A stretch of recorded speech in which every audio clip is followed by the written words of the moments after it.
Hola jóvenes, feliz tarde.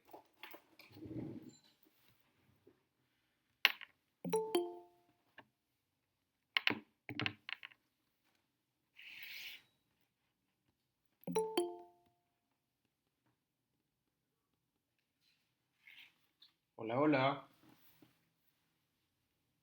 Buenas noches. buenas noches. Espero que estén bien, que hayan descansado las personas que tenían fin de largo. Y bueno, si a alguien le tocó trabajar, pues espero que pronto pueda descansar. Vamos a dar un par de minutos, 2 minutos, para ver si se suma más gente. Y empezamos.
Ok, iniciemos. Voy a pasar lista. Daniela Aparicio,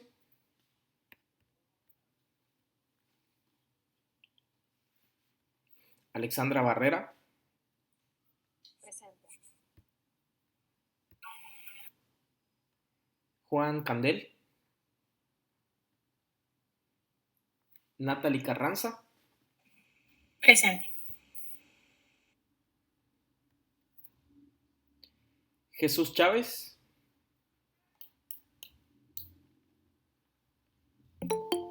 Verónica Cuellar,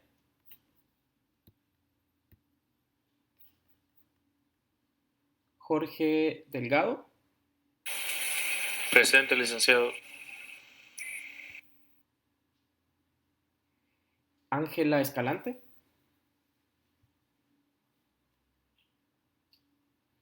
Beatriz Fernández, Presente, Lick.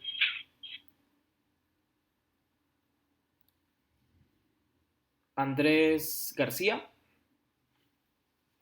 Presente. Miguel Guardado, Presente. Yasmín Hernández,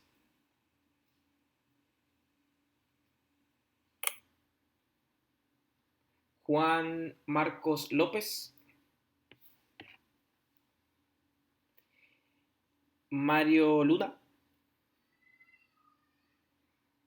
Claudia Martínez, Presente. Kevin Mejía, Marlene Melara,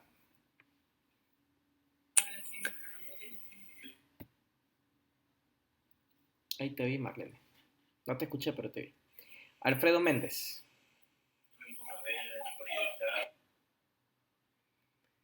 Miriam Monterrosa. Presente. Diego Orellana. Presente. Cintia Orellana. Presente. Ronald Paz. Presente, Jafet. Josué Quesada. Rebeca Kiej. Paola Ramos. Presente. Juan Salamanca. Presente. Eric Torres.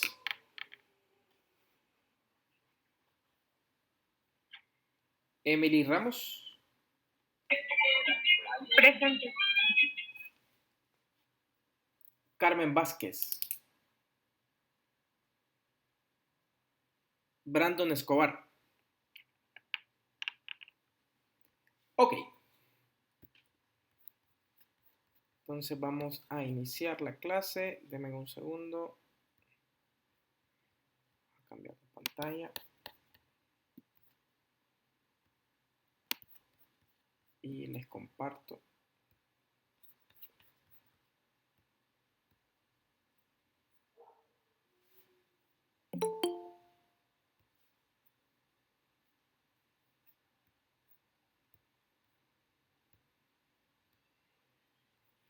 Ok. ¿Ven mi pantalla? Sí. Sí, sí se ve. Sí. Perfecto. Antes de empezar la clase, les dejé una tareita chiquita en el portal para que puedan ir a verla y bueno, no se les vaya a pasar ahí y no la vean. Ya subí todas las clases también que me hacían falta, así que también estoy ahí listo con eso. Ok, vamos a empezar.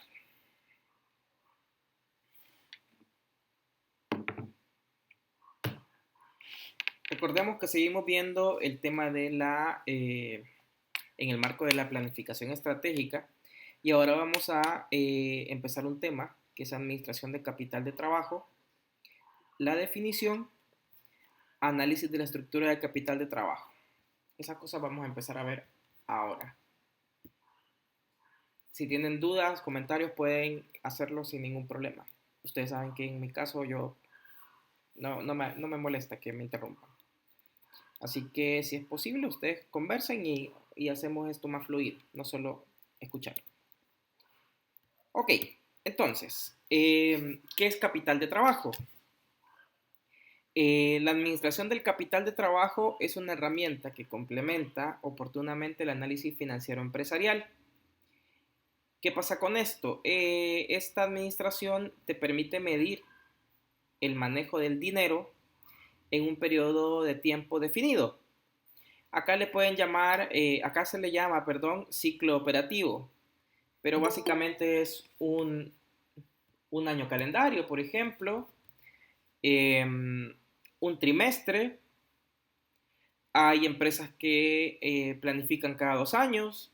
Entonces depende mucho la gestión que tenga la empresa y así es equivalente al ciclo operativo. Lo normal es que sea de enero a diciembre, pero en las empresas de otros países, por ejemplo las de Norteamérica, ellos planifican diferente, planifican de septiembre a septiembre. Y así hay otros ejemplos, pero en este caso, en nuestro contexto local, el ciclo operativo es el año calendario o el año comercial, como ustedes lo quieran llamar.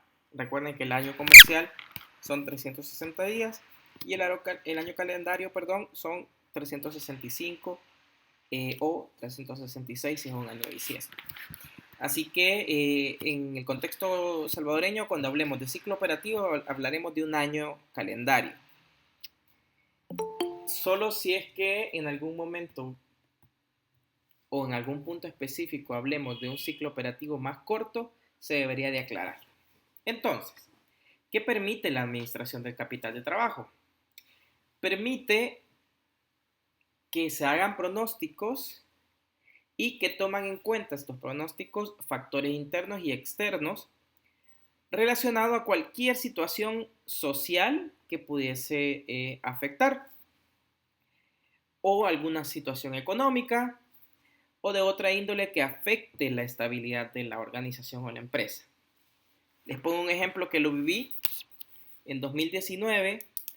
Nadie pensaba que en octubre, en Santiago de Chile, iba a haber una crisis social en el cual iban a haber muchas huelgas y literal iban a parar la operación en Santiago. Fue cuando quemaron algunas estaciones del metro, quemaron buses, nadie se lo esperaba. Entonces, la economía chilena sufrió mucho y eso no lo tenías considerado. Esa situación social también generó un problema económico, porque al detener el aparato productivo de Santiago, porque quemaron muchas estaciones de metro y buses, la gente no podía ir a trabajar y mucha gente se quedó sin trabajo, sin empleo. Y eso después generó una situación de desempleo y de inestabilidad económica. Y así pueden suceder algunas cosas que no están consideradas, pero estas cosas que yo les menciono no son predecibles. Una crisis sanitaria no es predecible, pero hay ciertas crisis que nosotros podríamos considerar de acuerdo a los ciclos económicos o situaciones del país. A ver, ¿ustedes conocen alguna situación en El Salvador que pueda ser recurrente cada cierto tiempo y que pueda afectar la operación de una empresa? Que ustedes tengan en la cabeza y digan, no, esto cada ciertos años viene, siempre pasa lo mismo y esto genera que el aparato económico se ponga lento eh, o que lo afecte. ¿Conocen ustedes algún caso en El Salvador?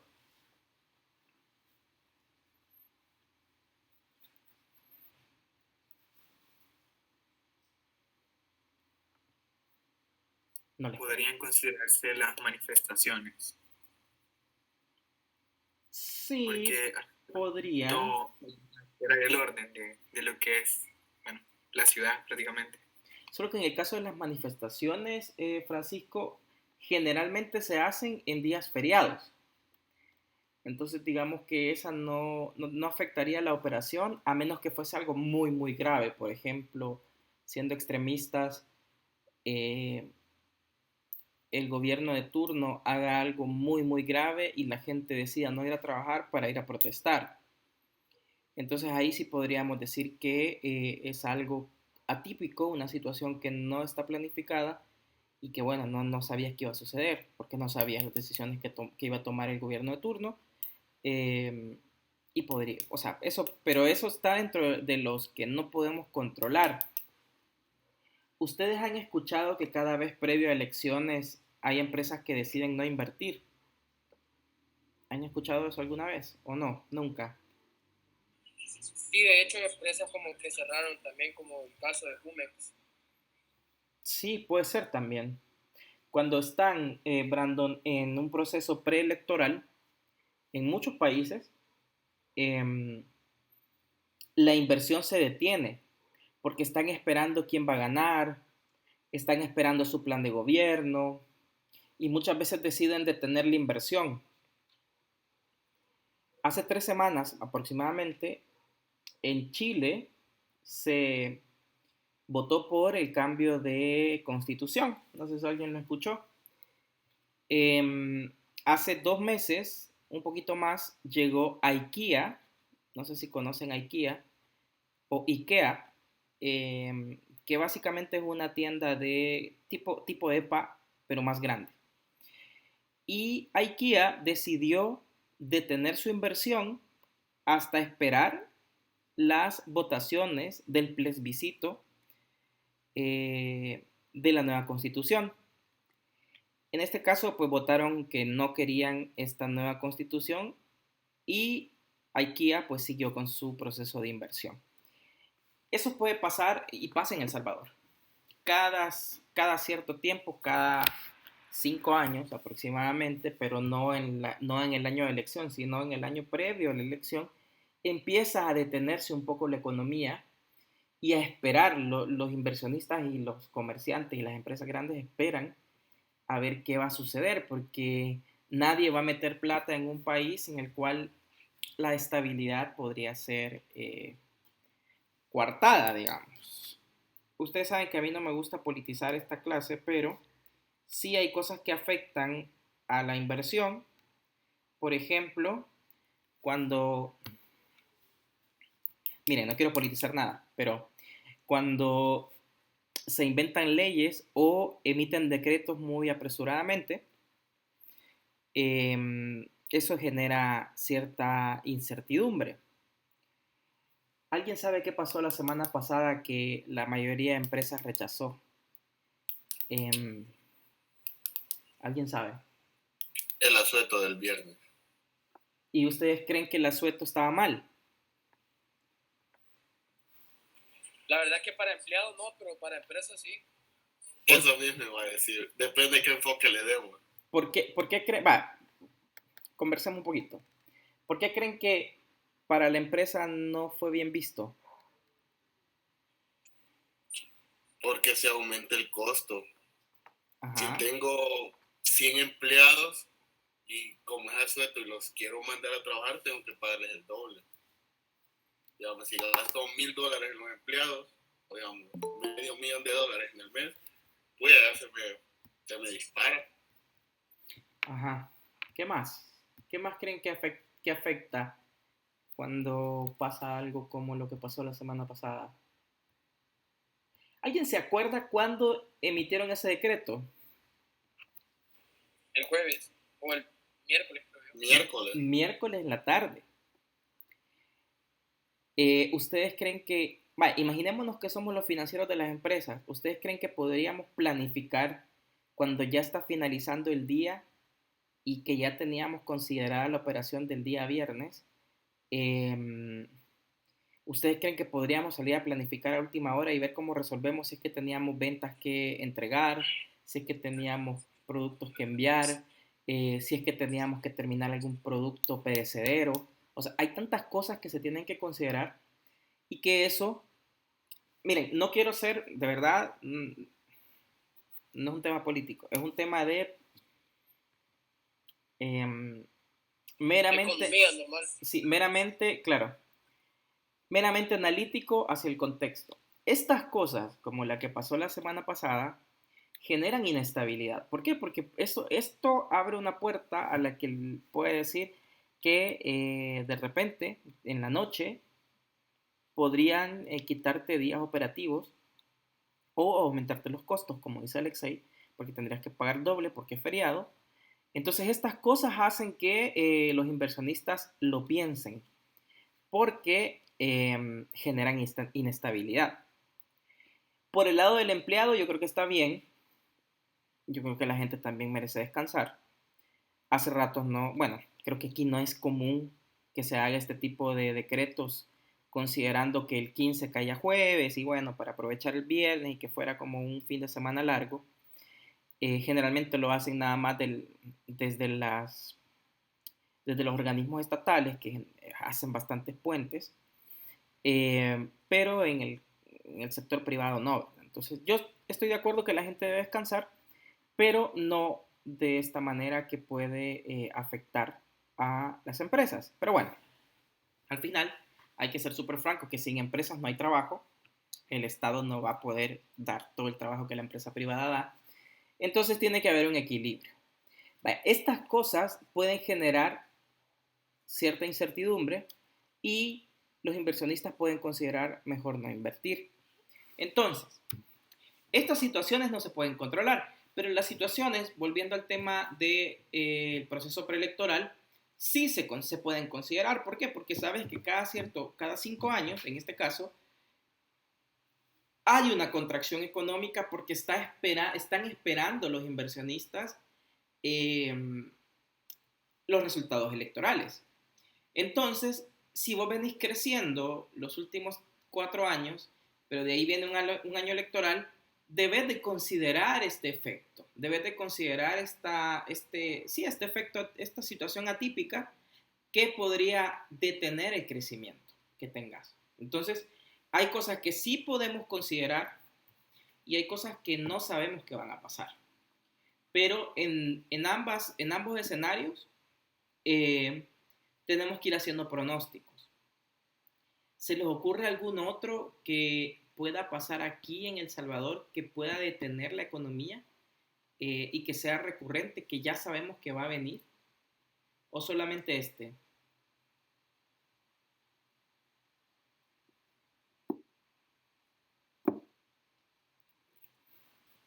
Yo creo que solo ese. No sé si hay otro. Pero bueno, ¿qué pasa?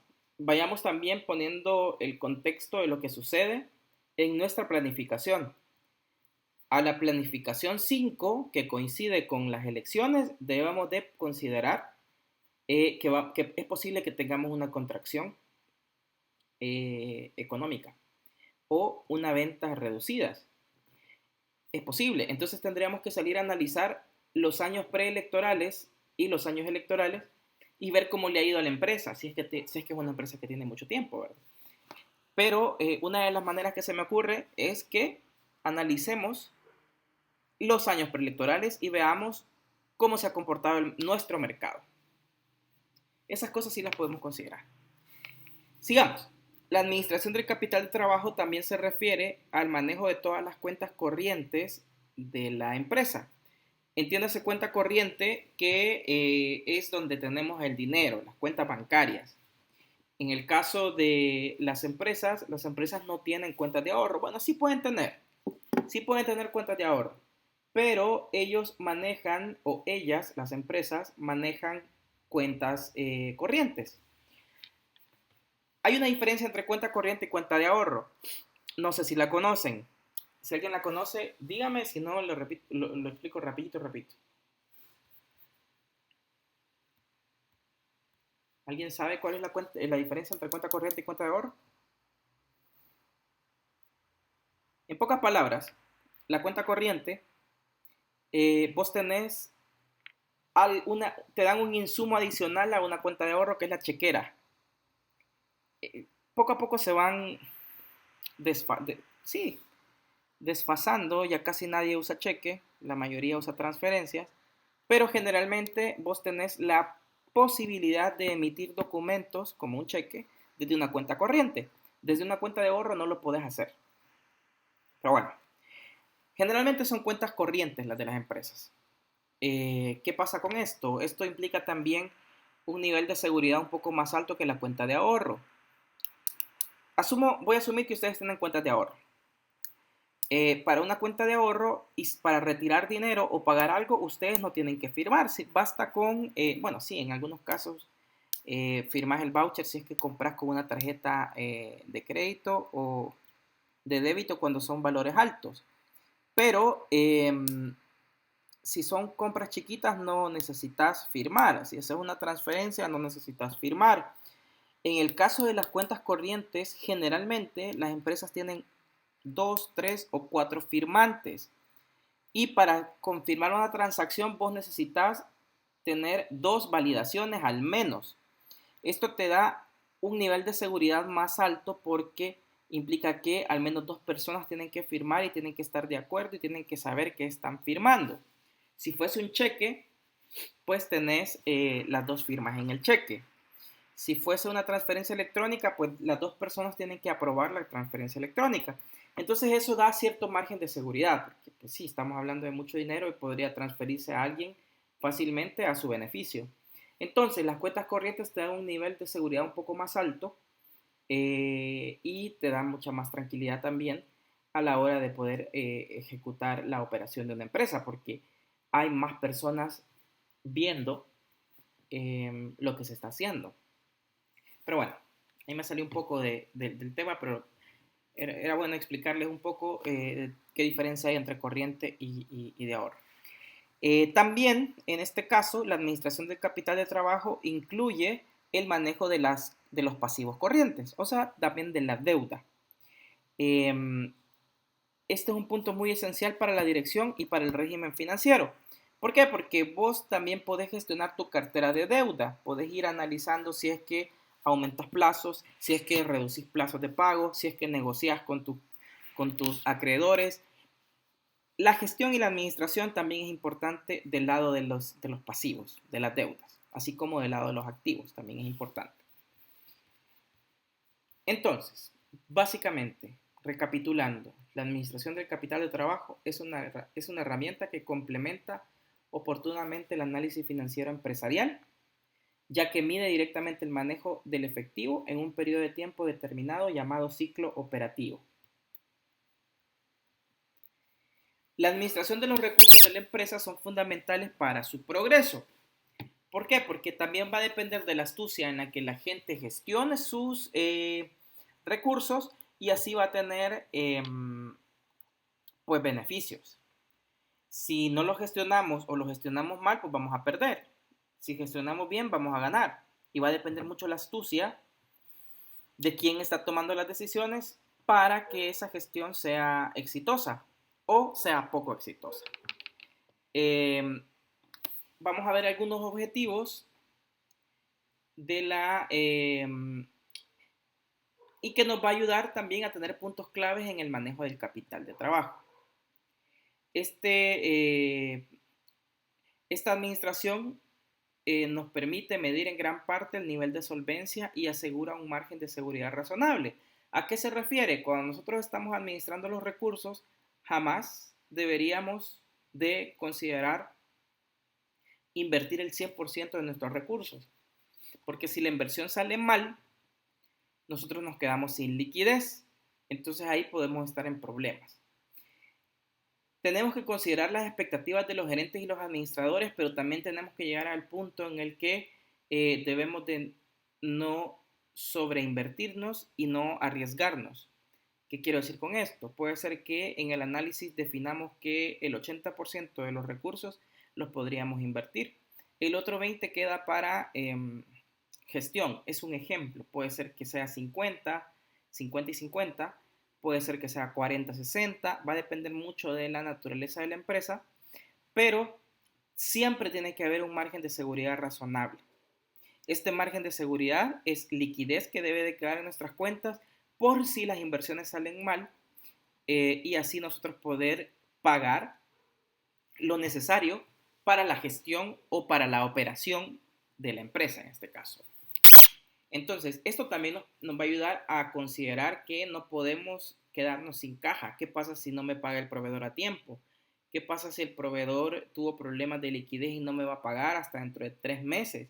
Yo tenía considerado ese ingreso y ahora no lo tengo, lo voy a tener hasta el mes 4, no sé. Hay cosas que uno debe de cubrirse de la espalda pensando en tener un margen de seguridad siempre. El objetivo primordial de la administración de capital de trabajo es manejar cada uno de los activos y pasivos circulantes de la empresa de tal manera que se mantenga un nivel aceptable del flujo en este caso. ¿Se acuerdan que les venía diciendo yo en el caso de los activos? Deberíamos de siempre considerar vender a contado y reducir las ventas al crédito. ¿Alguien se acuerda qué teníamos que hacer con nuestros proveedores? Porque decíamos que era un poco ilógico que por un lado nosotros quisiéramos vender a contado, dar pocos días de crédito, pero por el otro lado teníamos que hacer otra cosa. ¿Alguien se acuerda qué era? Con los proveedores. Teníamos que gestionar más que.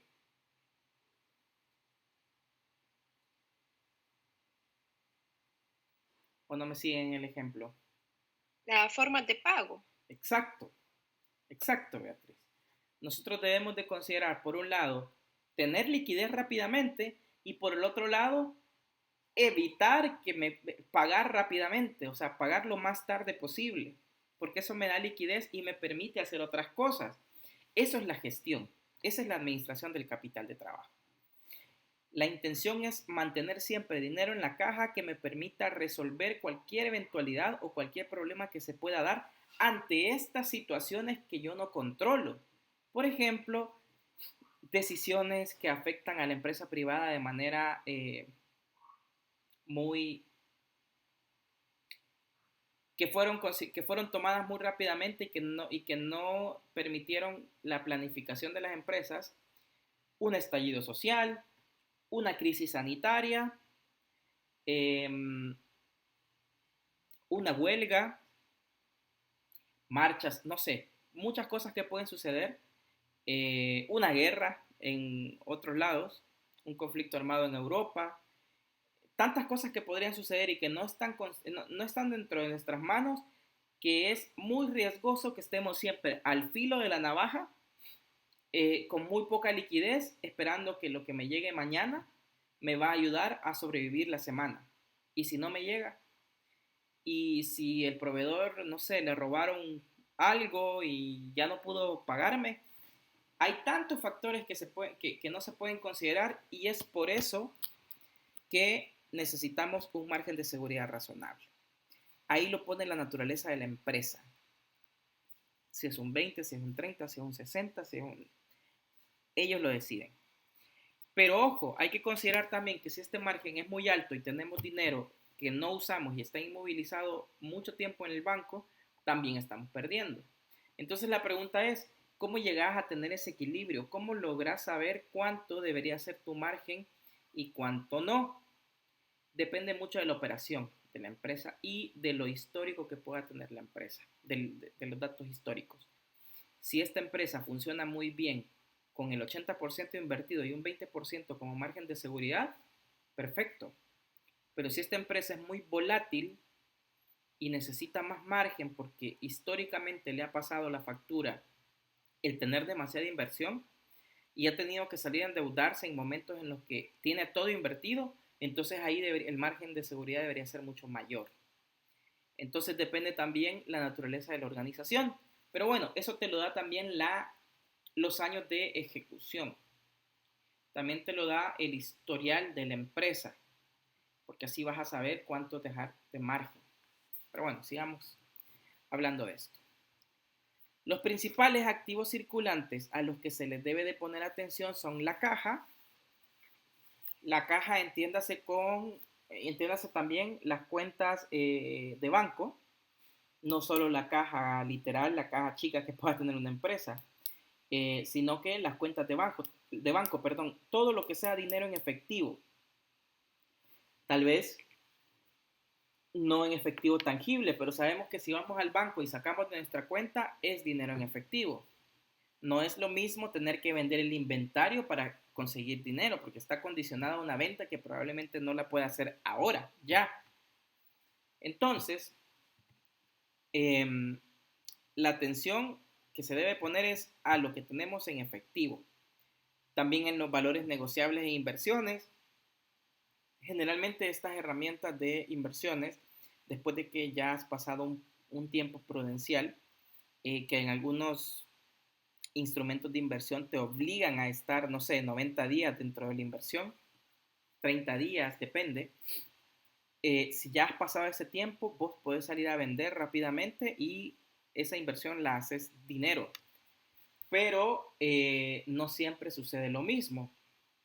Así que hay que considerar que los valores negociables y las inversiones debemos de cumplir al menos la letra pequeñita.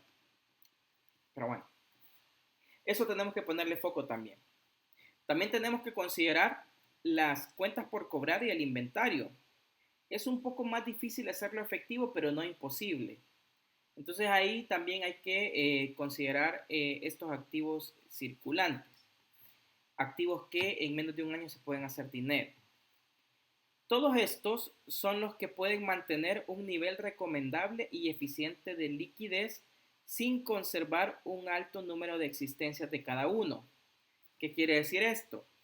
Y creo que en algún momento yo les dije una analogía, nunca hay que poner todos los huevos en una sola canasta, porque ¿qué pasa si esa canasta se cae y se quiebran todos los huevos? Te quedas sin nada. Siempre debes de tener diversificado, como un buen financiero, tu liquidez.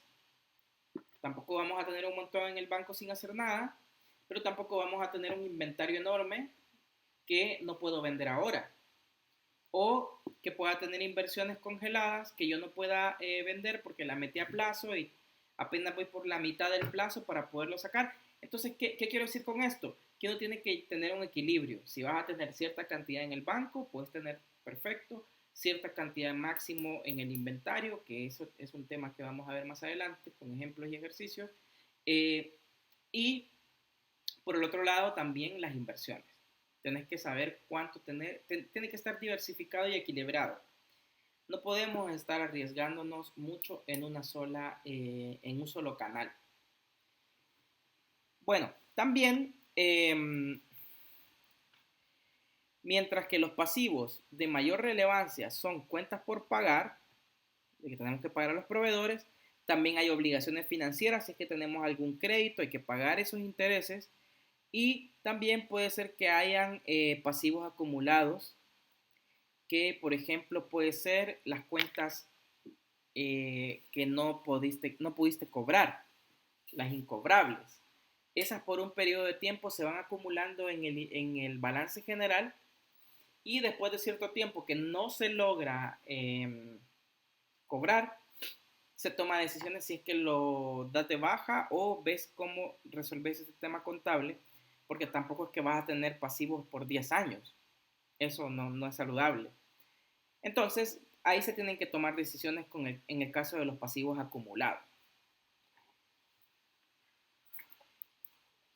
Cuando una empresa tiene entradas de caja inciertas, debe de mantener un nivel de activos corrientes suficientes para cubrir sus pasivos circulantes. Les voy a dar un ejemplo práctico. Ejemplo que nosotros en el techo tenemos. Nuestra meta, cuando hay mucha incertidumbre, es tener al menos una X cantidad de meses en caja. ¿A qué me refiero con esto?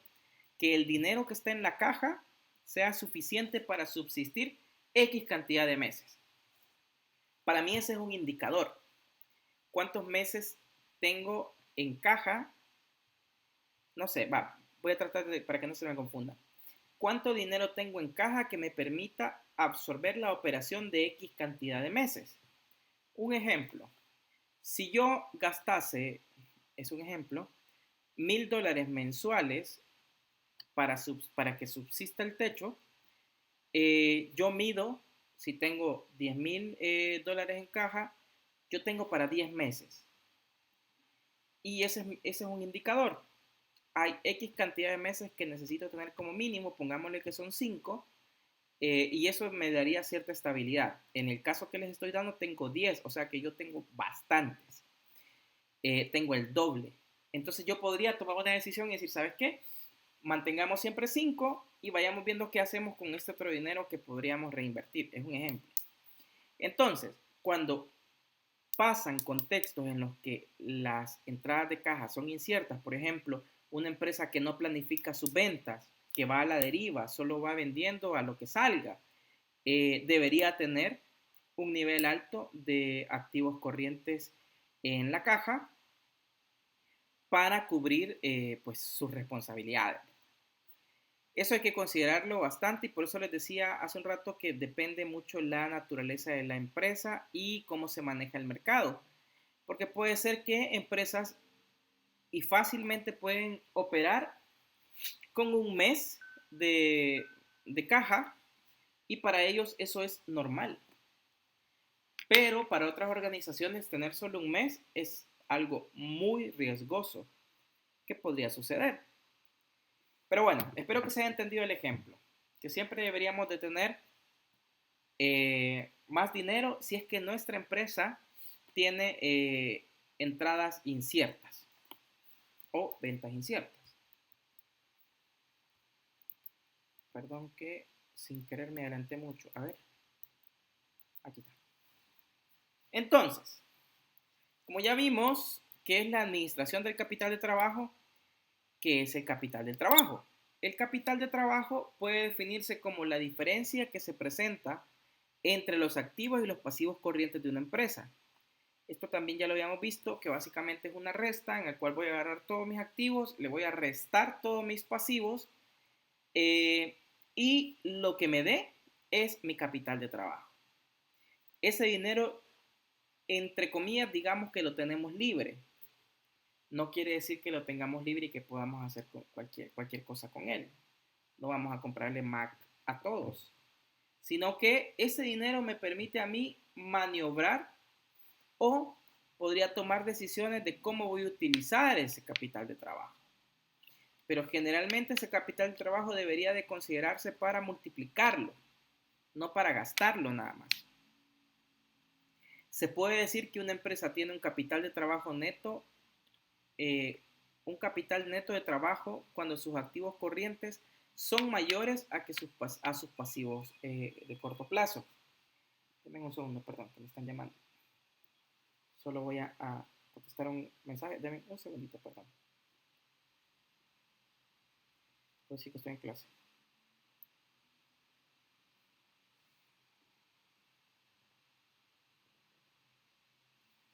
Entonces, volviendo. Nuestro capital de trabajo neto es cuando los activos corrientes son mayores a los pasivos a corto plazo. ¿Sí? Esto lo que quiere o lo que nos permite también es ver que la organización que desea iniciar su operación comercial o de producción debe manejar un mínimo de capital de trabajo que dependerá de la entidad de cada una. Por ejemplo, si estamos empezando una empresa donde hay mucha incertidumbre, nuestro capital de trabajo debería ser más alto. Pero cuando vos tenés mucho tiempo y ya conoces el mercado y conoces tu negocio, podrías darte el lujo de tener un capital de trabajo menor.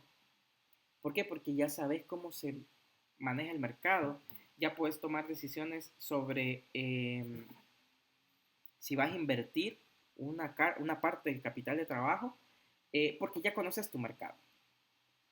Entonces, como haciendo una pequeña acotación, podríamos decir que las empresas con mayor riesgo deben de tener más capital de trabajo que permita financiar la operación por X cantidad de tiempo, y las que tienen más tiempo de operación podrían darse el lujo de tener un capital de trabajo menor.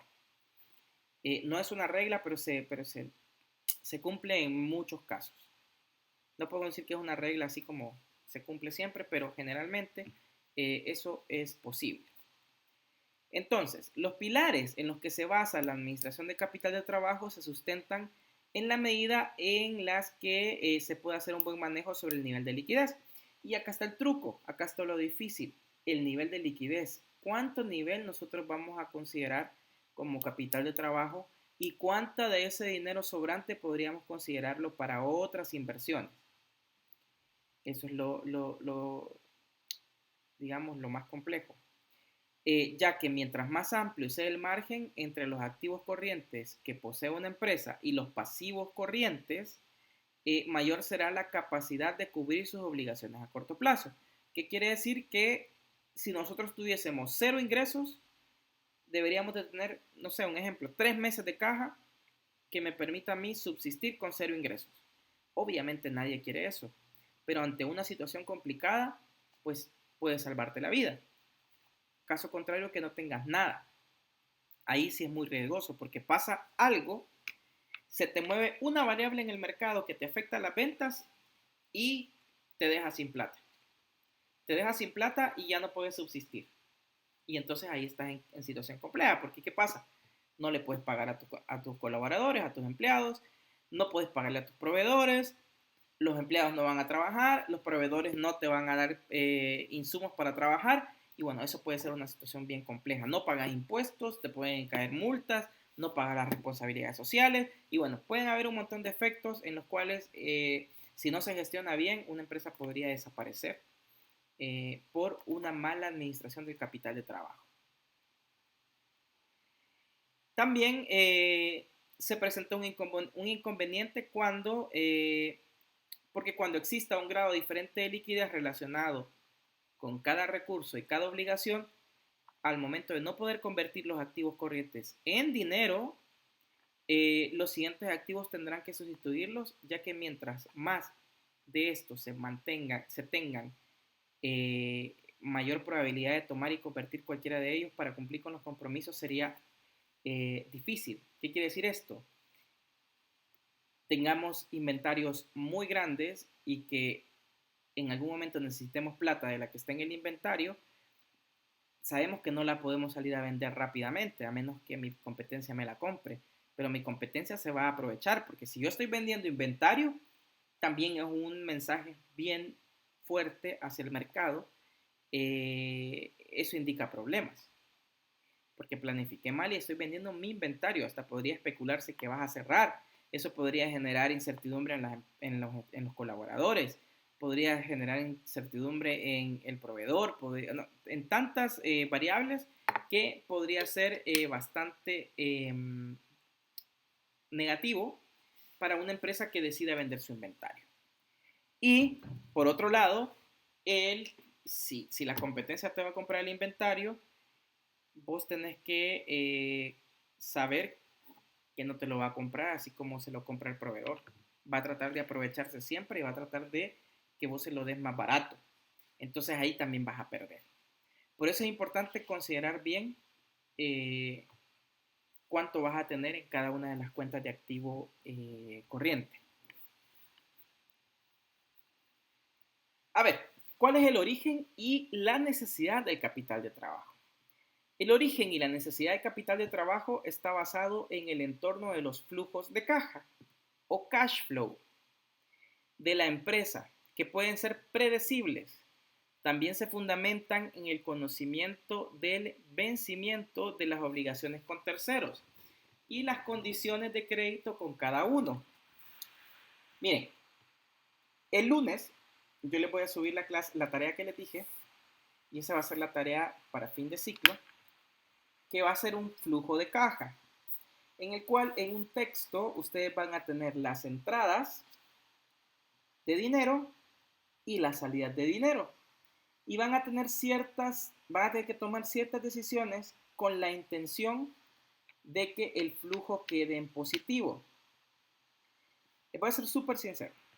Este ejercicio que les voy a pasar no es un ejercicio que hice ayer. No. Es un ejercicio que cuando yo era director de Administración y Finanzas de Techo Internacional, le pasaba a los candidatos a directores en los países. Me van a decir, pero Jafet, ¿me vas a pasar un ejercicio que tenían que hacer los candidatos a directores de finanzas de los países? Sí, ustedes son un grupo. En este caso, la persona lo hacía él solo. La intención es lo que ustedes están viendo en este párrafo. Tenemos que saber, conforme al flujo de caja, cuánto dinero necesitamos para subsistir, cuánto dinero necesitamos para cumplir nuestras responsabilidades y cuánto dinero va a entrar cada mes o cada periodo con la intención de mantener la empresa a flote. También tenemos que considerar el vencimiento de las obligaciones con terceros, o sea, las deudas. Y si es que hay condiciones de crédito, también hay que considerarlas.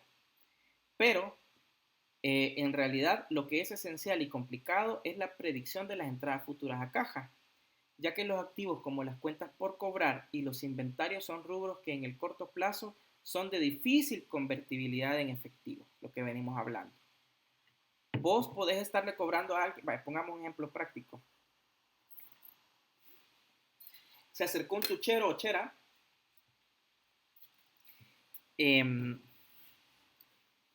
y esta persona andaba sin plata, andaba en aguas. Vos tenés, imaginémonos que el siguiente mes vos tenés que hacer un pago de algo.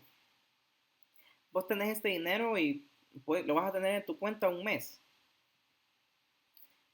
Entonces, este tuchero o chera te dice que se lo prestes. Vos le decís, no, mira, que yo lo necesito, yo lo voy a pagar algo el otro mes.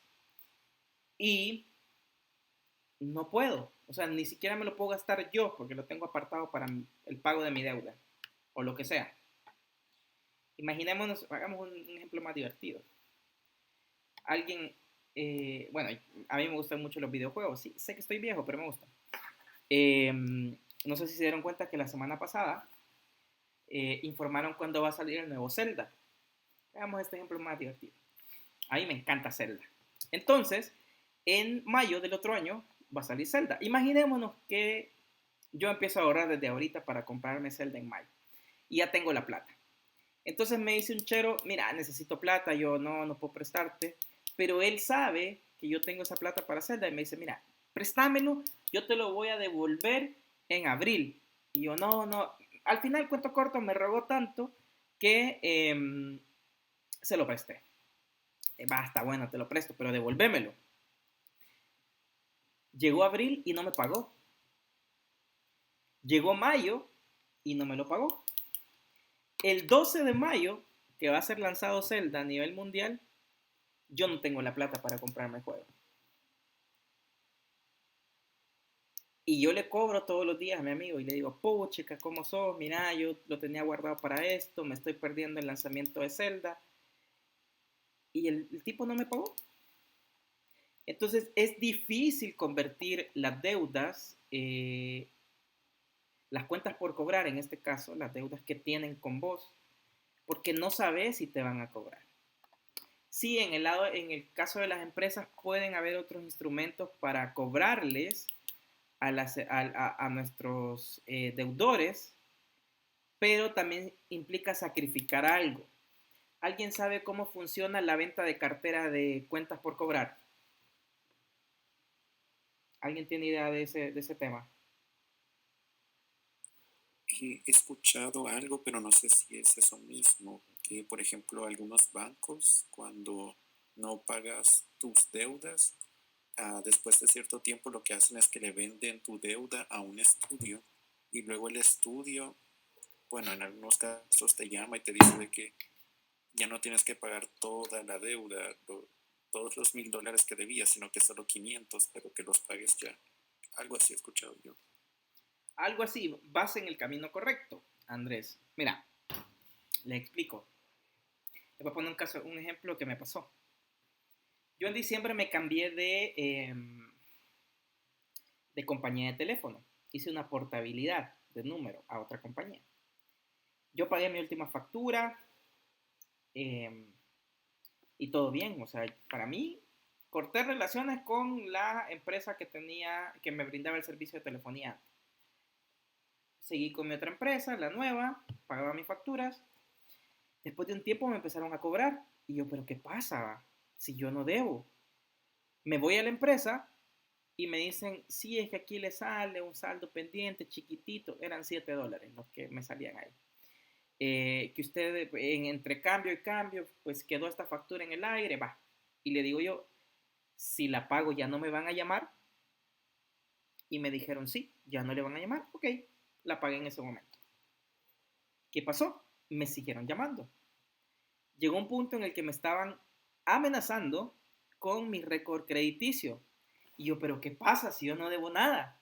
Entonces me voy de nuevo a la empresa y les digo, hey, aquí está pasando algo mal, estoy enojado porque me están amenazando con mi récord crediticio y yo ya no les debo. Entonces, ¿qué me dijeron? No, es que mire, nosotros vendimos nuestra cartera de cuentas por cobrar y la gestiona otra empresa. Entonces, ¿qué hacen estas empresas? Bueno, cuento corto, tuve que poner el grito en el cielo para que se comunicara la empresa de telefonía con esta empresa y le dijera que me diera de baja y que no me estuvieran amenazando con mi récord crediticio por $7.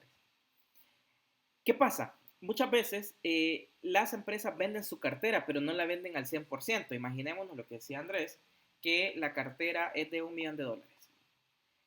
Pero como hay un margen de incobrabilidad que se calcula, la empresa que va a gestionar esto no me va a pagar el $1,000,000, sino que me dice, te compro tu cartera de cuentas por cobrar al 70%. Y ahí está en mi decisión si es que se la doy en $700,000 cuando sé que cuesta, que es $1,000,000. Pero como hay un margen que yo sé que no voy a recuperar y que ahora necesito la plata, yo decido venderla.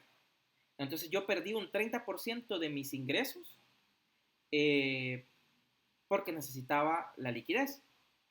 También hay que considerar que hay otras cosas que se tienen que poner sobre la mesa, como por ejemplo, tenés que tener gente que esté cobrando y eso le tenés que pagar. Entonces ahí hay un costo asociado que también hay que considerar en el análisis cuando vos decidís vender tu cuenta, tu cartera de cuentas por cobrar. Pero bueno, esa es otra manera en la que vos podés convertir en efectivo tu cuenta por cobrar, pero sacrificás una parte. Si vos decidís no hacer esto y gestionar vos tu cartera de cuentas por cobrar, puede ser que pase mucho tiempo y no logres recuperar el dinero. Y miren, esto de los amigos es bien, es real, pues. Les voy a contar otra rapidito. El año pasado, que yo regresé, andaba buscando un carro, porque necesitaba un carro para trabajar. Entonces le digo a un amigo que quiero mucho, mira, ando buscando un carro. Y me dice él, te vendo el mío. Y yo, ¿seguro? Sí, te lo vendo. Y me lo dio ese día, lo manejé y todo, el carro me gustó.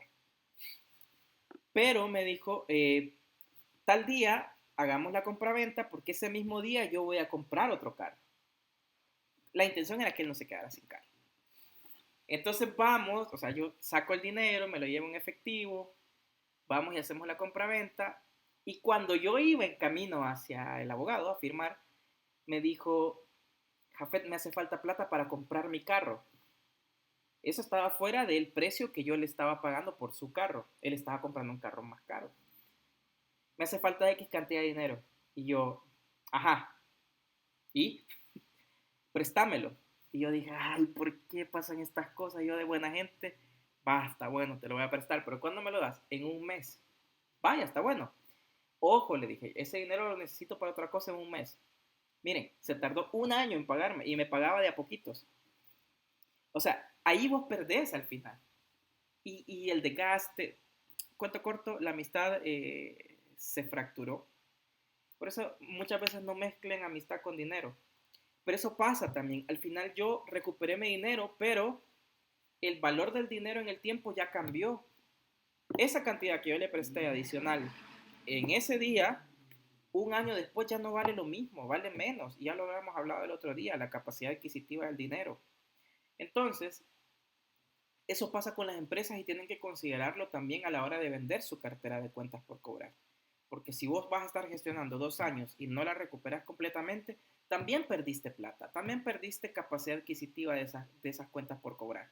Entonces, también hay que considerar el valor del dinero en el tiempo cuando vos vas a vender una cartera de cuentas por cobrar. Entonces, no es tan fácil, no es como decir, hoy la vendo y mañana me pagan. Tiene que haber un montón de análisis. Por eso es que es difícil convertirlo en dinero. Y los inventarios también, ya lo hablamos. O sea, vos podés comprar a un precio y capaz en el momento que necesitas venderlo porque necesitas plata, los insumos que vas a vender están más baratos que como los compraste. Y perdiste plata. Entonces, por eso no nos debemos confiar siempre en que tenemos una gran cartera de cuentas por cobrar o tenemos una gran cartera de inventario si al final en la práctica podemos salir perdiendo porque no estimamos bien el dinero que necesitamos para subsistir y salimos perdiendo. Entonces, esto pone en evidencia que entre más predecibles sean las entradas a cajas futuras, menor será el capital de trabajo que necesita la empresa. Imaginémonos, a ver, un ejemplo de una empresa que tiene ingresos seguros. ¿Alguien sabe de alguna empresa que tiene ingresos seguros y que casi que, como ya está bien posicionada en el mercado, casi que no pierde, siempre tiene ingresos? ¿Qué ejemplo podríamos considerar en este momento?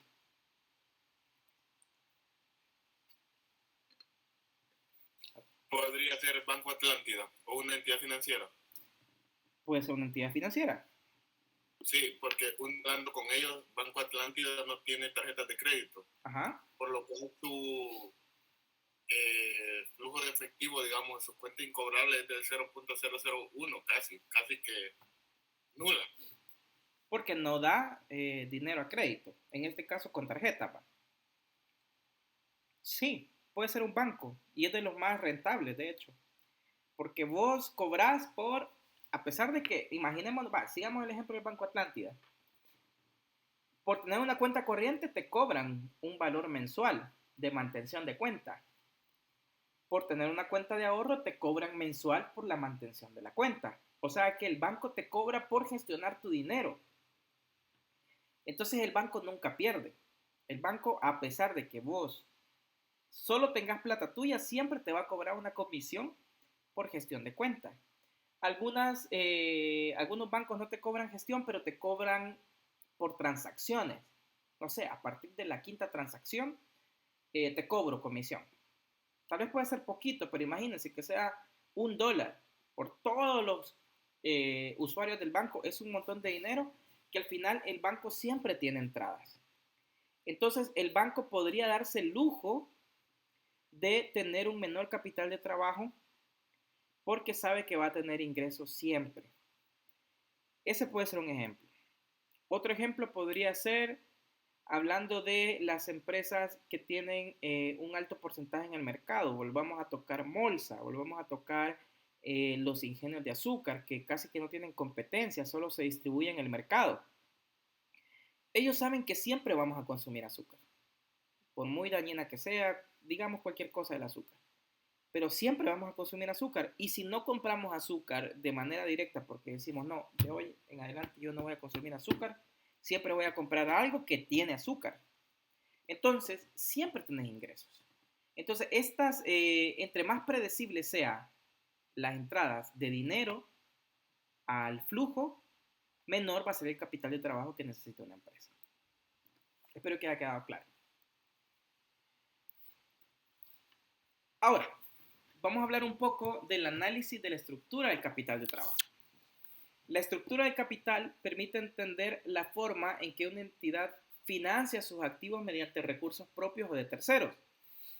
Para determinar cuál es la estructura de capital adecuada de una entidad, se debe realizar un análisis de rentabilidad-riesgo de las dos opciones de financiación. La estructura de capital se refiere a la forma en que una entidad financia sus activos mediante una combinación de capital propio y deuda. También yo les había dicho, y esto lo vamos a ver un poco, creo que en el tercer registro, sobre si es sano operar con capital propio 100% o también operar con un porcentaje de capital que tiene origen de deuda. Entonces, ahí en esta estructura de capital nosotros tenemos que considerar qué nos conviene más, si arriesgamos nuestro dinero 100% o si utilizamos una manera diferente de financiarnos. ¿Por qué? Me van a decir, Jafet, pero si tengo la plata, ¿por qué me voy a endeudar? A nivel empresarial es bueno tener un colchoncito ante cualquier situación complicada. ¿Por qué? Imagínense ahorita, si alguien está enterado de lo que está pasando, hay tasas de interés altas que está emitiendo el gobierno de los Estados Unidos, la Reserva Federal. Y me van a decir, pero ¿y qué tiene que ver la Reserva Federal con nosotros? El dólar tiene una dominancia a nivel mundial, aún. ¿Qué pasa?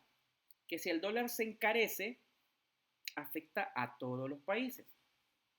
Entonces, si tenemos tasas de interés altas, imaginémonos ahorita que yo decido, bueno, hace años decidí yo invertir mi capital 100% y quedarme sin nada de caja para emergencias porque lo necesitaba invertir en la empresa y pasa una crisis y ahora sí tengo que buscar financiamiento, yo ahorita, en este momento, pagaría tasas de intereses más altas que cuando necesité o decidí invertir el 100% de mi capital.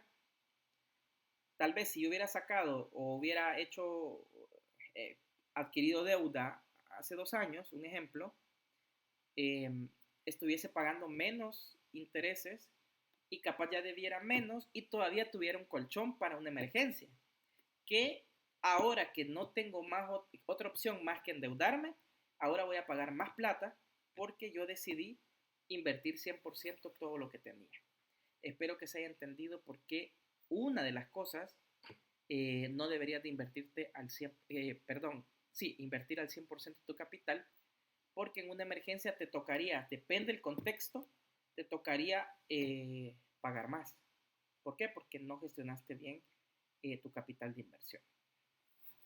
Entonces, para financiar sus operaciones, las entidades necesitan recursos, dinero en este caso, y estos se pueden obtener mediante financiamiento propio o a través de aportes de capital de socios, que también ya se los he mencionado varias veces, o mediante deuda, que son los recursos obtenidos de terceros a través de préstamos o de la emisión de títulos de deuda, como bonos o acciones preferentes. Esas son algunas de las formas en las que se puede financiar una empresa. El ideal es que se mantenga un equilibrio entre todas. No nos vayamos 100% invertidos porque podría ser un problema más adelante. Cualquiera diría, no, pero no tengo deudas, no me voy a quedar sin sueño porque no puedo pagar. Y si con tu 100% de capital invertido te toca adquirir una deuda y te sale más caro al final, siempre vas a tener problemas de sueño. Entonces, por eso es bueno gestionarla. Esto es básicamente la estructura de el balance. Por un lado tenemos todos los activos y por el otro lado tenemos el pasivo y el patrimonio, y la suma de pasivo y patrimonio debería ser igual a la suma de activos. Y cuando digo igual es hasta el centavo. O sea, si por un lado tengo 200.434,35, al otro lado tengo que tener los 200.434,35 centavos. Y eso es el equilibrio que debe tener todo balance. Solo como para recordar un poco. Los pasivos son las deudas y el patrimonio es el patrimonio. Es la inversión que hicieron los dueños, los accionistas, los socios, como ustedes quieran llamarle, pero básicamente son los tomadores de decisión, los que han puesto plata creyendo en el proyecto y sabiendo que en algún momento van a ganar, que no van a poner solo por poner. Hay casos en los que las empresas ponen o las personas sabiendo que no van a ganar. Pero bueno, se salen de lo tradicional. Entonces, un ejemplo. Si una entidad tiene pasivos por un valor de 35 millones y un patrimonio por un valor de 65 millones, su estructura de capital está representada por 35% de deuda. Aquí, para sacar estos 100 millones, basta con sumar los 35 millones que tenemos como pasivos y los 65 millones que tenemos como inversión de los accionistas. Eso nos hace 100 millones, que es lo que tenemos aquí. Entonces, ¿cómo sacamos nosotros cuánto debemos y cuánto tenemos de capital? Nos vamos al balance. No vean los cuadros, vean el balance. Aquí tenemos todos los activos, aquí tenemos los pasivos a corto plazo, los pasivos a largo plazo, acá tenemos el patrimonio y la suma total de estos ítems me permite a mí sacar cuánto debe una empresa o una organización. ¿Qué quiero decir con esto? O sea que si yo a ustedes les paso en algún momento un balance y les pregunto a ustedes cuál es la estructura de capital que tiene esta organización, ustedes podrían sacar cuánto tienen deuda y cuánto tienen capital, porque esto es súper fácil, es una regla de 3. Espero que se haya entendido. A ver, vamos a hacer un ejemplo.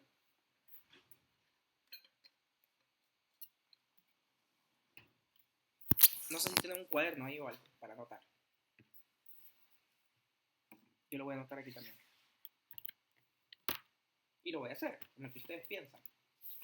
Pues así también voy a saber quién me dice la respuesta correcta. A ver si se entiende. Imaginémonos que una empresa... A ver, voy a abrir un Excel para que lo puedan ver. Espérenme.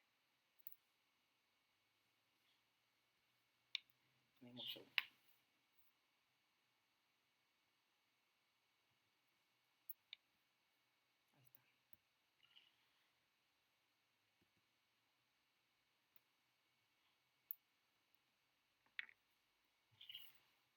Para que vayan anotando. La empresa tiene un activo de $500,000. tiene pasivos de $250,000 y tiene un patrimonio de $250,000. ¿Alguien que me diga la estructura de capital que tiene esta empresa? Lo voy a anotar aquí, mientras piensan. Vamos a hacer un poquito más grande para que lo vean. Ahí está.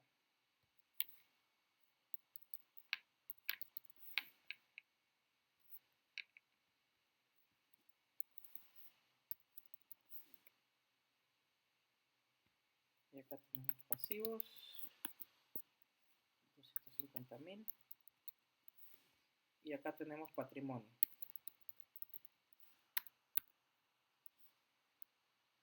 $250,000.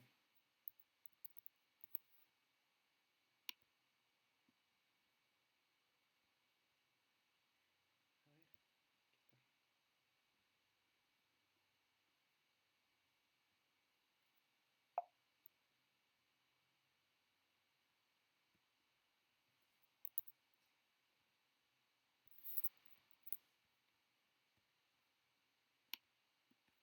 ver, aquí está.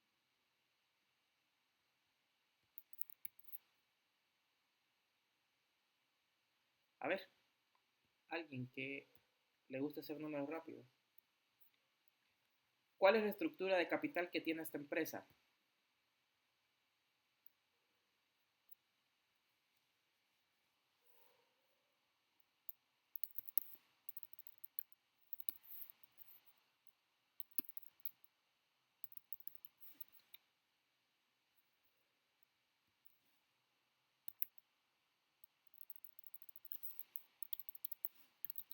¿Se entiende lo que estoy haciendo? ¿O no se entiende?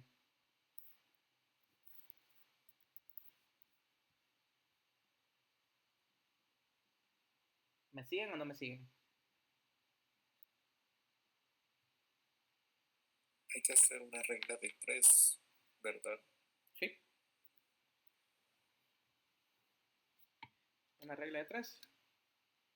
¿Qué pondrías, Andrés? Sin miedo a equivocarte. Ahorita lo estoy haciendo.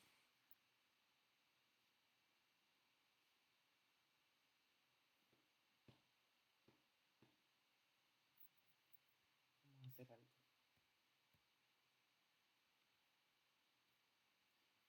A ver, a ver.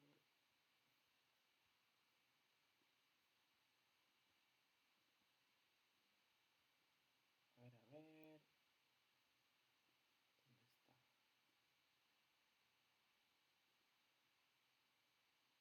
No sé si está bien, pero sería 125,000. ¿Qué hiciste? Bueno, traté de hacer la regla de 3, bueno, multiplicando los pasivos por el patrimonio, o sea, 250,000 por 250,000, dividiéndolo entre los activos. Estuviste muy cerca, pero no. Alguien más que se anime, pero súper bueno, Andrés. La verdad es que esa es la idea también. Gracias. ¿Alguien más?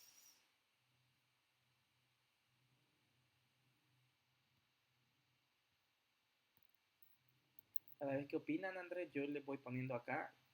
Cada vez que opinan con algo que aporta, yo voy poniendo acá, pues sí, que opinan y después, cuando alguien lo necesita, yo le ayudo.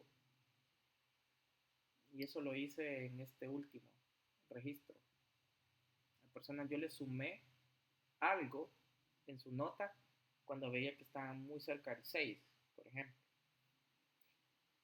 Así que toda opinión, Andrés, es valiosa y es para todos. Miren, volviendo acá, les dije cómo conseguimos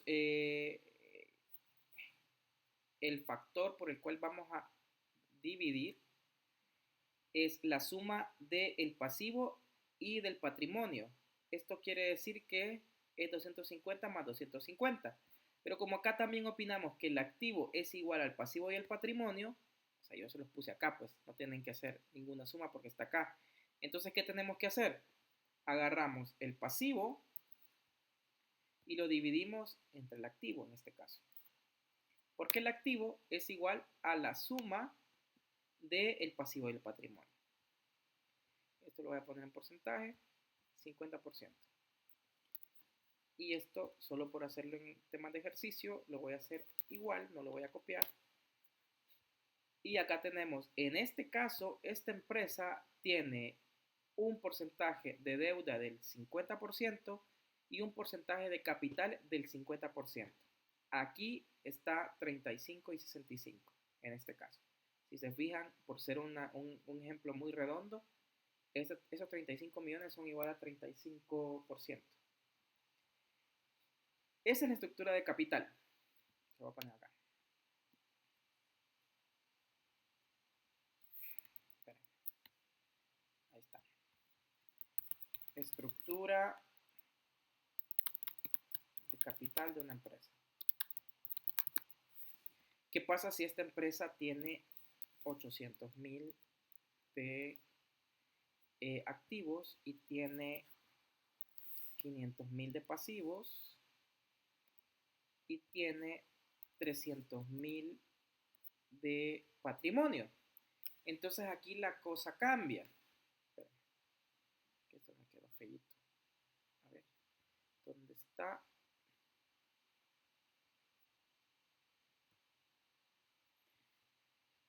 Ajustar texto, aquí está, perdón. Ahí está. La cosa cambia. Les recuerdo, y lo que les decía, que el activo va a ser siempre equivalente a la suma de estos dos. Tiene que haber una igualdad perfecta. Aquí no podés, aquí un centavo, si alguien se acuerda en contabilidad, un centavo no podría hacer diferencia. Tiene que ser al centavo. Entonces, cuando nosotros definamos la estructura de capital, vamos a agarrar los pasivos, que son las deudas, y lo vamos a dividir entre el total de los activos. Y el patrimonio, que es el capital, lo vamos a dividir, en este caso el patrimonio, entre los activos y nos va a dar la estructura de capital que tiene una empresa. ¿Se entendió? Sí, sí, sí. Sí. Ok, gracias Marcelo. Perfecto. ¿Dudas? Pueden decirme ahorita. Si no, sigo. Esto yo no lo voy a... O sea, solo los que están aquí en clase lo van a ver y si es que ven el video lo van a ver. De ahí no lo vuelvo a tocar.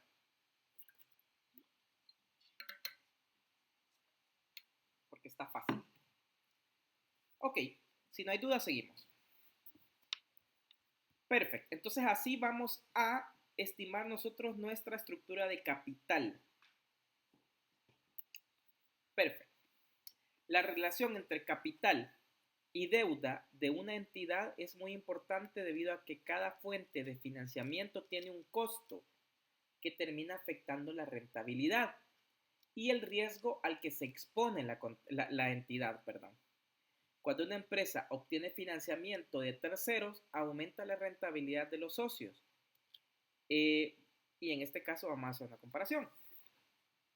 En el escenario A tenemos activos por $100, tenemos pasivos por 20 y patrimonio por 80. Pero tenemos una utilidad contable de 15. Entonces, ¿cómo vamos a calcular, en este caso, el ROE?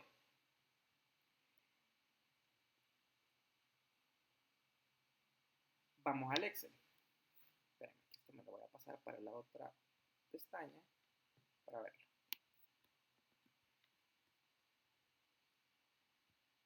Un segundo, que esto se quedó trabado. A ver.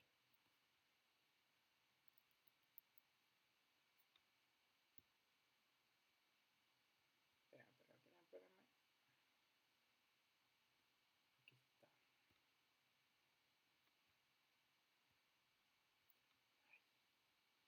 Aquí está. voy a otra hoja.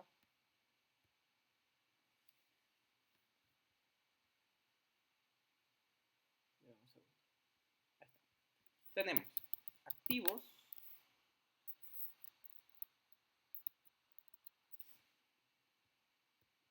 Ya lo hago un poquito más grande.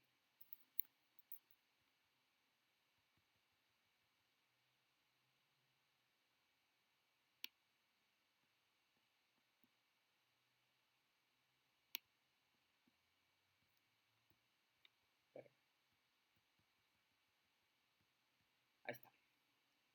Tenemos activos 100, pasivos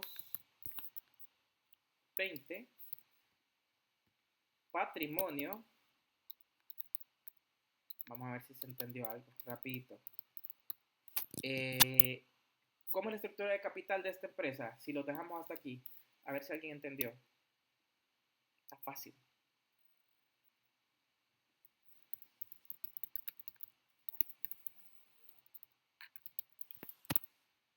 Ajá.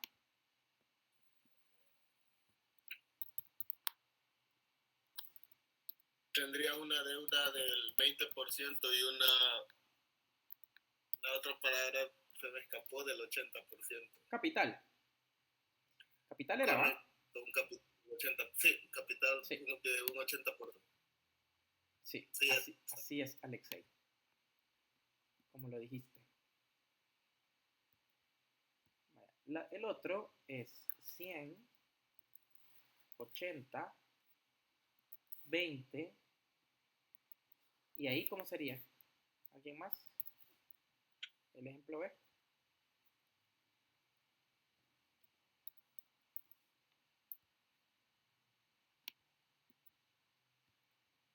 ¿O no se entiende? El ROE de AC es 18.75. Sí.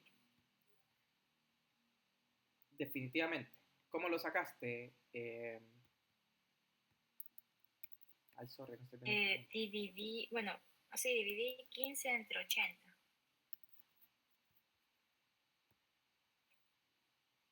Justo como decía el ejercicio, ¿verdad? Esto es igual a la utilidad contable entre el patrimonio. Esto en porcentaje lo vamos a dejar con 2 decimales. Un segundo. Ahí está. Y en el caso de B es del 75%. Cuando son números enteros, yo prefiero quitar los ceros. Así calculamos el ROE. Voy a volver al ejemplo, a la presentación, perdón.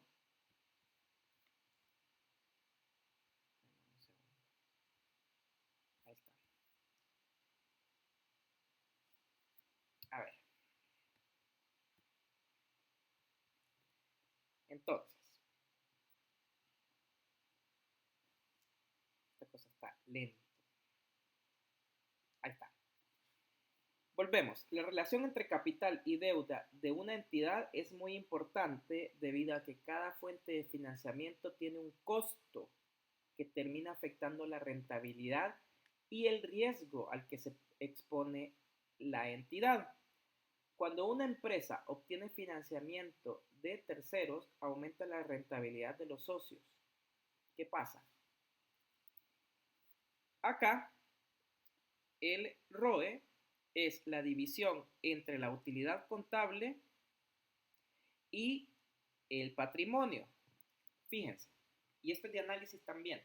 ¿Por qué creen ustedes que cuando la empresa se financia de terceros aumenta la rentabilidad de los socios? ¿Por qué creen? Siendo analíticos.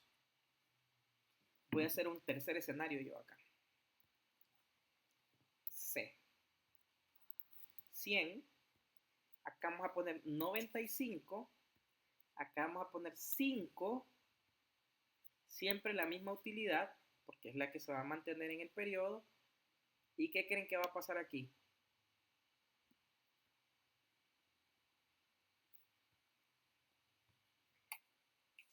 ¿Por qué creen que se da este fenómeno?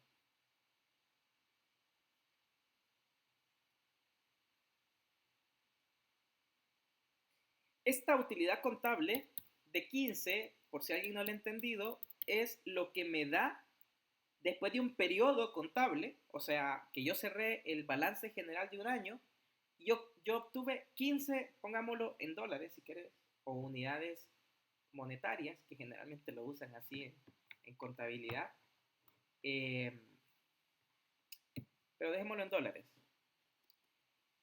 En activos tengo 100, en pasivos tengo 20, en patrimonio tengo 80, pero tuve una utilidad al final en el estado de resultado de 15.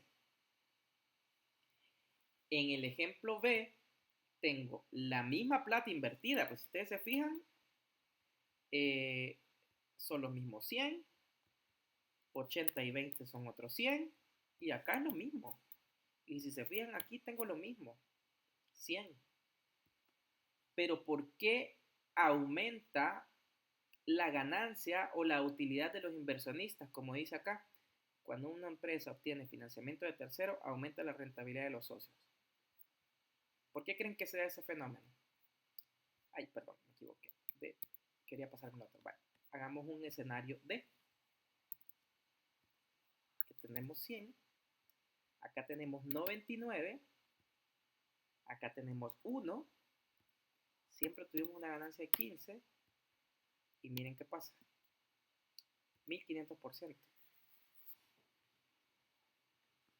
¿Algún valiente? ¿O alguna valiente? ¿Por qué creen que se da ese fenómeno?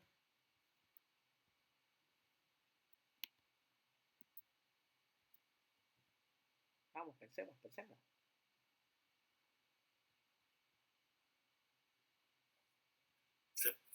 Perdón, puede ser porque prácticamente la inversión de sus capitales es mínima y la financiación de capital que no es de ellos es máxima.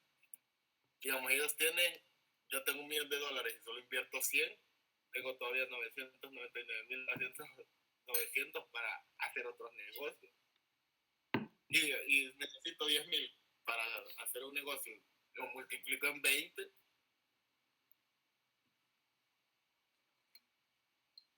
Tenés razón. Hay más razones. Pero sí, implica que yo al invertir poco estoy ganando mucho. Eso sí, tengo un nivel de riesgo más alto. ¿Por qué? Porque yo tengo más deuda. En teoría, y lo digo en teoría porque bueno, así debería ser, la operación debería de financiar, en este caso, el crédito. Entonces, al invertir yo poquito, esto en la práctica no siempre se da. Lo que estamos haciendo ahorita, el escenario D.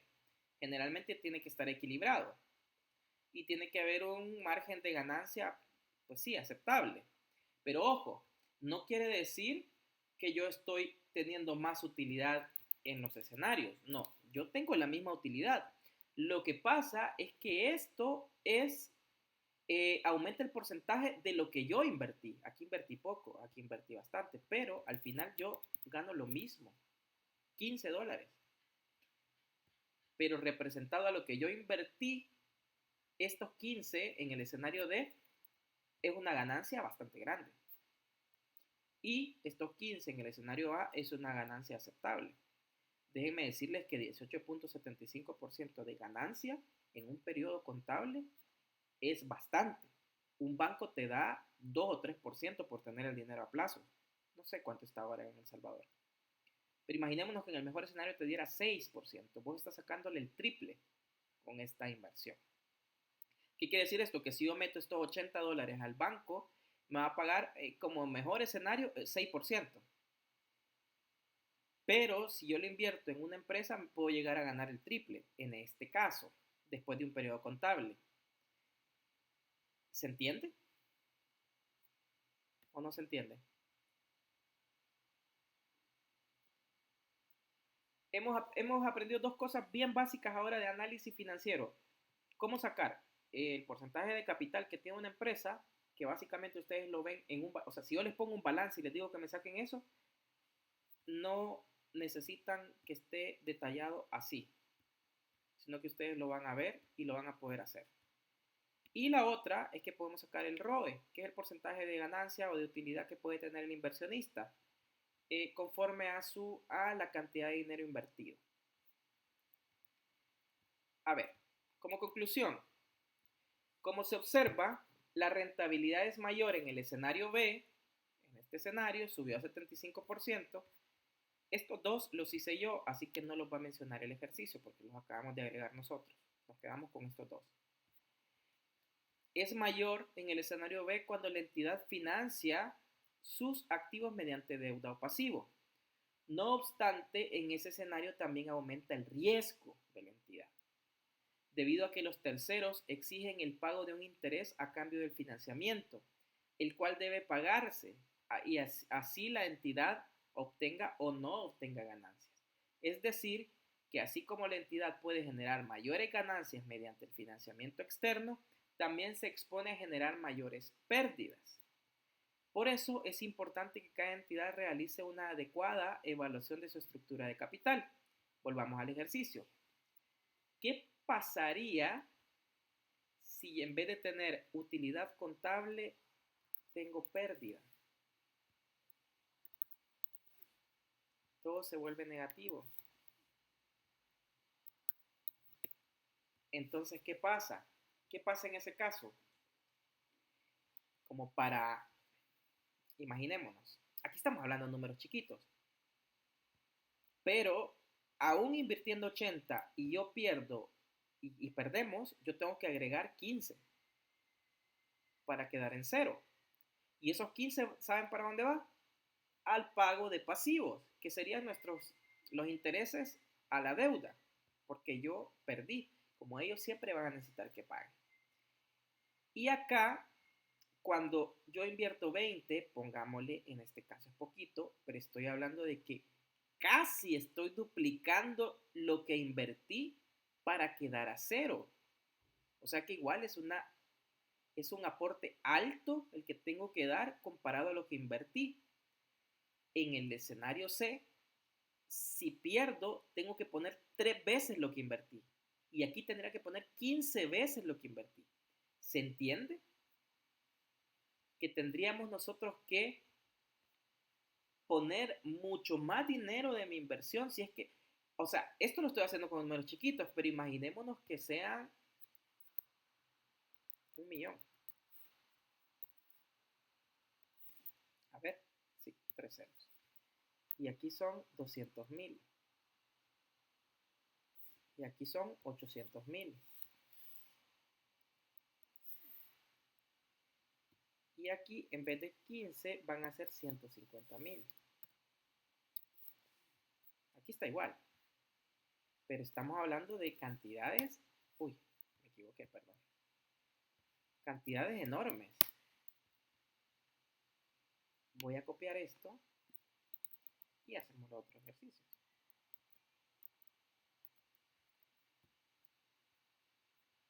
Ay, me equivoqué, perdón. Ya casi no tenemos tiempo, pero ya me pasé, de hecho. Pero espero que se entienda. Solo va a ser aquí, miren. 200, aquí, perdón, son 999.000. Y aquí son 1.000.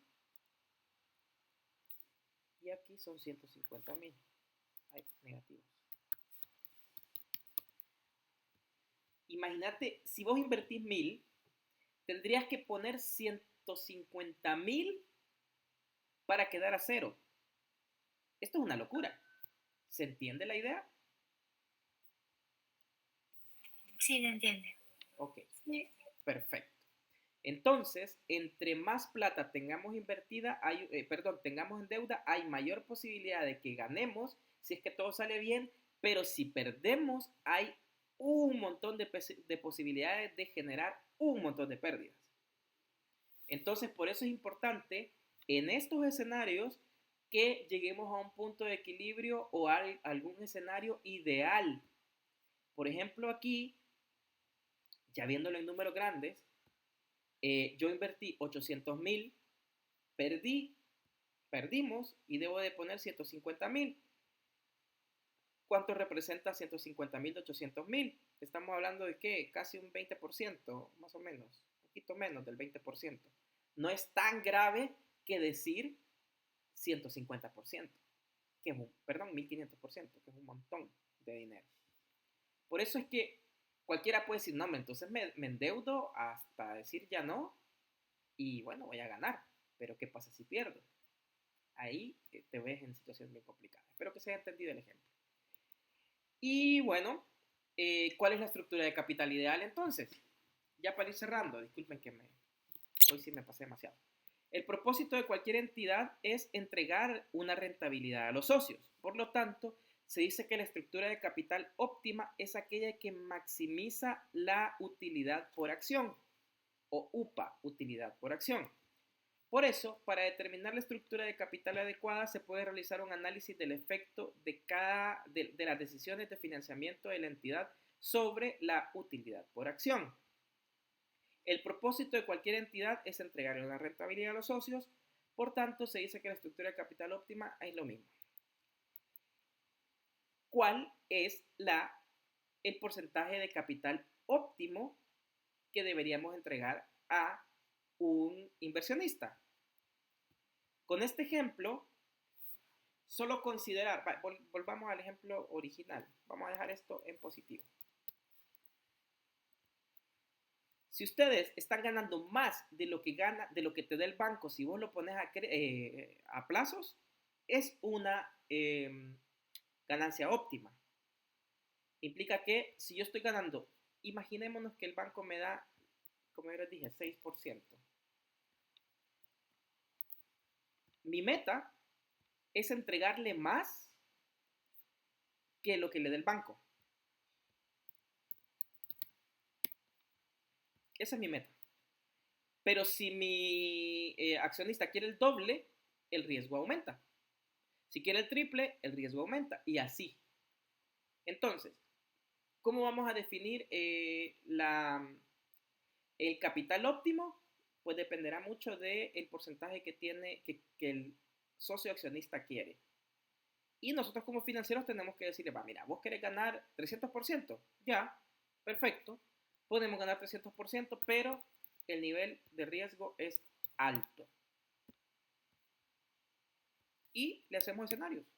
Y le decimos, ya, perfecto. Si vos querés ganar eso, tenemos que ser muy arriesgados. Y así. Así que no hay una estructura en la que un libro te diga la estructura de capital ideal es esta. No, dependerá mucho también de las personas. Espero que se haya entendido. Preguntas, dudas, comentarios. O díganme si no se entendió.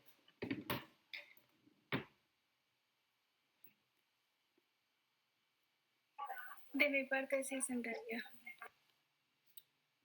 Gracias, Lizeth. Bueno, si no hay dudas, estamos hasta acá. Les dejé una tarea para que la puedan revisar. Es para el próximo lunes. Así que estamos. Si no hay más, pues nos podemos ir a cenar si es que no han cenado. Vic, solo le quería preguntar si ¿cómo se llama? Si pasó lista. Sí, pasé lista. Como 5 tarde. Ahorita te agrego. Gracias. ¿Alguien más se quedó fuera de la lista? Yo, Ángela Escalante. Ok, ahí está ya. ¿Quién más? Ya te vi, Candel. Decime, Yasmín, perdón. ¿Levantaste la mano porque estabas fuera de la lista o porque ibas a decir algo? Ah. Ok. Hernández, Yasmín. Listo. Bueno. Estamos listos. Pasen feliz noche. Nos vemos el miércoles. Gracias. Gracias. Gracias, Chau. Lick. Gracias.